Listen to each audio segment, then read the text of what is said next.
Quand on parle de contenu, pour les moteurs de recherche, c'est majoritairement du contenu texte. Le travail du référencement naturel, c'est essayer de mettre en valeur tous vos acquis digitaux, tous vos atouts digitaux, pour essayer de les rendre visibles par rapport à des requêtes d'internautes. Aujourd'hui, le spectre il est quand même très très large sur le référencement naturel, donc je vais vraiment me concentrer sur le côté optimisation du contenu d'une page. De cette manière-là, on va pouvoir avoir un axe de progression pour certains, peut-être que d'autres auront déjà fait tout à fait correctement le travail, mais vraiment plus dans l'optique d'essayer d'optimiser une page par rapport à certaines requêtes. Donc les enjeux, en fait, c'est d'essayer de donner une certaine visibilité à vos contenus. Cette visibilité des contenus va donner une visibilité à votre entreprise. Et les deux vont soutenir la notoriété de l'entreprise qui va lui donner mécaniquement de la crédibilité vis-à-vis de ses produits ou de ses services. Pour cela, le référencement naturel va donc être extrêmement important. Il y a énormément de canaux d'acquisition. Le référencement naturel, c'est aussi un facteur de réassurance. C'est-à-dire quand vous recevez un email commercial de la part d'une entreprise, vous aimez bien essayer de vous renseigner et voir si vraiment cette entreprise est compétente par rapport à son offre. Donc généralement, on tape sur Google et on cherche avis plus la marque. C'est juste un exemple. On peut taper juste aussi le nom de la marque ou le nom du produit. Donc, on a beaucoup de leviers pour le référencement. Ils sont regroupés sous 3 secteurs qui sont la popularité, la structure et le contenu.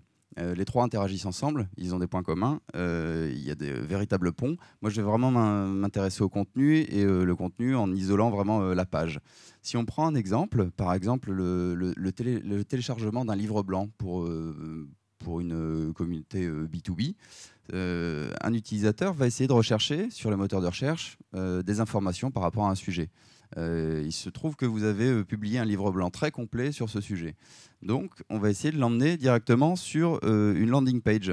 Cette landing page, elle devra être extrêmement bien travaillée. Mais le gros intérêt, c'est qu'on va pouvoir mettre à profit le référencement naturel par le biais de cette super landing page en faisant remplir un formulaire dans lequel on va demander pas mal d'informations à l'internaute. Ces informations vont être stockées en base de données. On pourra lui envoyer un email qui peut contenir un lien de téléchargement vers le livre blanc ou simplement lui donner accès au téléchargement et conserver son email ensuite pour promouvoir d'autres livres blancs ou d'autres supports médias qu'on aurait envie de lui présenter parce qu'ils sont cohérents par rapport à son profil. Donc c'est essayer vraiment de s'inscrire dans un canal d'acquisition et d'essayer d'obtenir à la suite de ça une espèce de cercle vertueux qui va pouvoir communiquer avec les autres leviers. Pour optimiser son contenu, donc, la première phase, c'est vraiment de travailler les mots-clés. Donc, on va vraiment regarder de quoi ma page doit parler. Donc, la liste de mots-clés elle va être relativement étoffée, même s'il s'agit d'une seule page.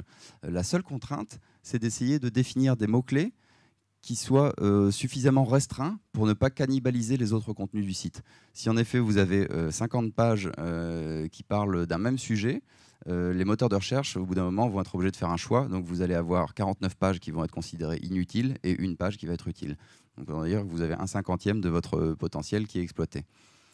Donc pour ça, on va vraiment optimiser les mots-clés. Et ces mots-clés, on ne va pas les mettre au hasard dans la page. On va vraiment essayer de travailler notamment la balise title. Donc là, je vous ai mis de l'HTML. C'est vrai que c'est pas très sexy. Mais en gros, la balise title, c'est ce que vous voyez comme lien cliquable dans les résultats de recherche. Donc il peut être modifié par Google, mais généralement, c'est la première accroche avec votre internaute. Ensuite, on va pouvoir retrouver le titre éditorial du document. Ça, c'est un peu spécifique, mais c'est quelque chose qu'on va éditorialiser davantage, c'est-à-dire qu'on va avoir des expressions qui seront peut-être un peu moins concurrentielles, on va s'adresser peut-être davantage à l'internaute avec un ton peut-être un peu plus journalistique, mais c'est quelque chose, c'est une balise dans laquelle on va pouvoir mettre des mots-clés. Donc c'est vraiment le titre principal du document sur la page. Ensuite, à l'intérieur du texte, on va le segmenter en différents paragraphes, y inclure certains des mots-clés qui seront complémentaires. Et ensuite, on va aller de plus en plus précisément vers le bas du contenu. Et ce bas du contenu, on va voir qu'il s'agit en réalité d'une espèce de raisonnement entre les différentes sections du document. Donc on a le premier titre, l'intertitre, et encore un sous-niveau de titre. Donc à chaque fois, on va essayer d'avoir un contenu texte qui se rapporte directement à la titraille. De cette manière-là, on va avoir une page qui est relativement riche sémantiquement. On va avoir énormément de mots-clés qui vont être très bien organisés, qui vont se parler entre eux, qui vont constituer un champ lexical qui va être tout à fait adapté, et les moteurs de recherche vont pouvoir l'associer du coup à différentes expressions de recherche.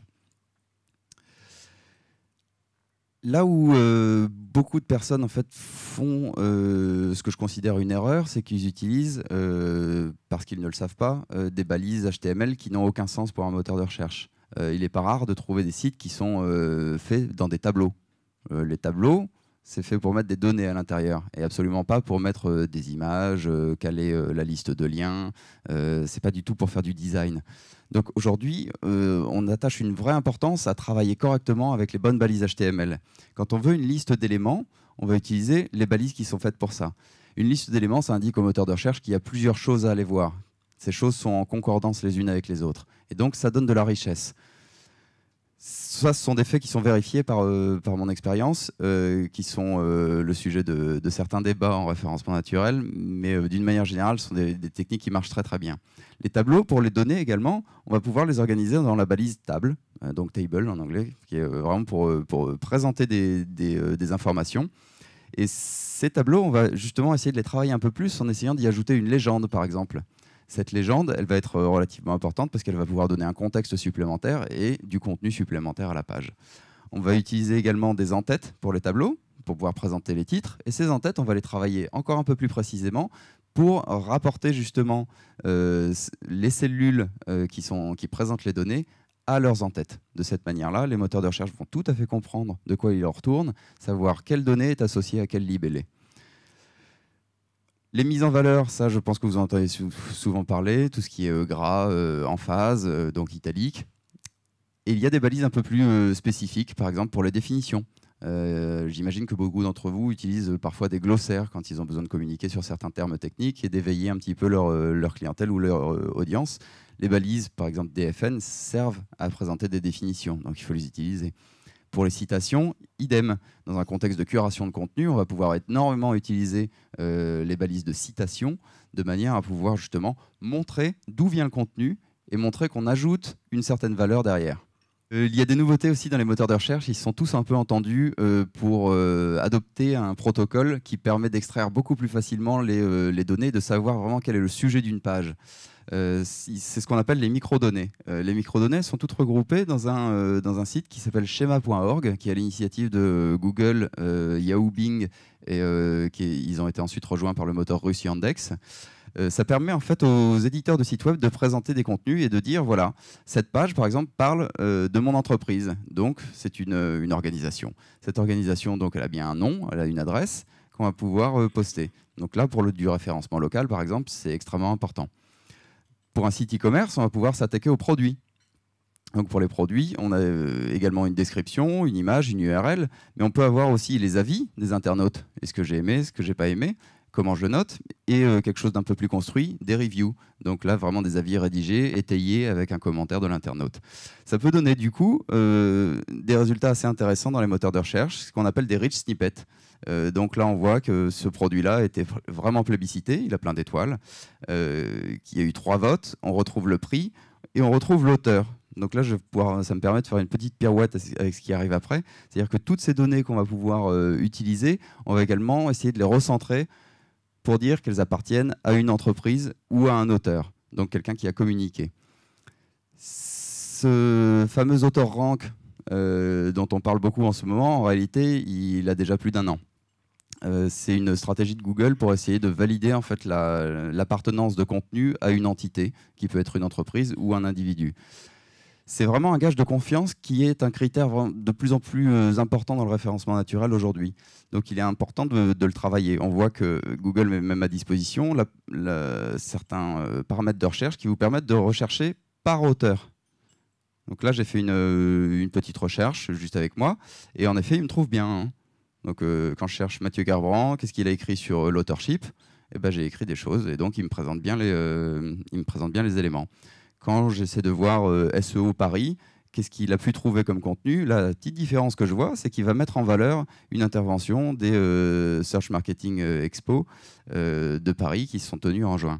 Donc on voit qu'il y a une réelle identification de l'auteur, donc ça donne un véritable gage de confiance. Le fait de valider auprès de Google qu'on communique en notre nom ou au nom de l'entreprise réassure énormément.